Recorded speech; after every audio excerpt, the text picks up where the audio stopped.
Добрый день, уважаемые эксперты научно-практической конференции. Я Курчатова София, ученица 8 А класса МОБы СОШ №1 города Якутска. Тема работы – изучение свойств биогумуса, переработанного улитками-ахатинами.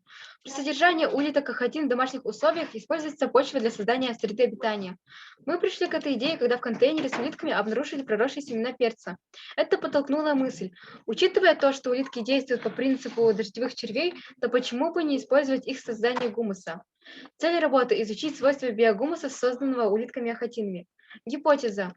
Улитки-ахатины можно использовать в создании биогумуса в домашних условиях. Новизна. Использование улиток-ахатин в создании биогумуса. Практическая часть. В качестве материала для исследования взяли образцы биогумуса, полученного в результате жизнедеятельности улиток ахатин. С целью изучения составов и свойств биогумуса были проведены следующие опыты. Определение механического состава характера среды и кислотности почвы. Результаты опытов. Первое. Содержание песка в биогумусе минимально – 2%.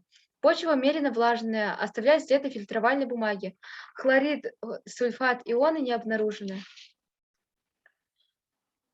Полученный биогумус был направлен на анализ в лабораторию государственного бюджетного учреждения РСЯ, служба земледелия РСЯ. Для сравнения лабораторию был направлен чистый образец почвы с картофельного поля.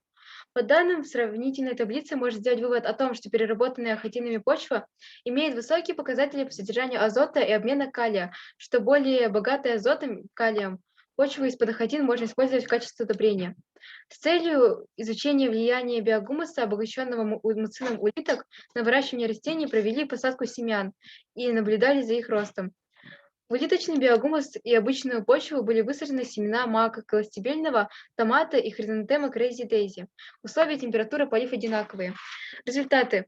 Ромашка не зашла в почву из-под картофельного поля. Маки лучше растут в почве №1 и опережают маки из почвы № 2 на 2 см. Заключение. Мы исследовали практическое применение биогумуса, обогащенного муцином улиток в выращивании растений. Проведенные наблюдения за ростом рассады мака, голостебельного томата безрассадного и хризантемы Crazy Daisy. Результаты лабораторного исследования, проведенные в испытательной лаборатории ГБУ службы земледелия РСЯ, показывают высокое содержание азота в биогумусе из-под ахатин. Это также доказано более быстрым и развитием рассады растений, высаженных в биогумусе, чем в почве картофельного поля.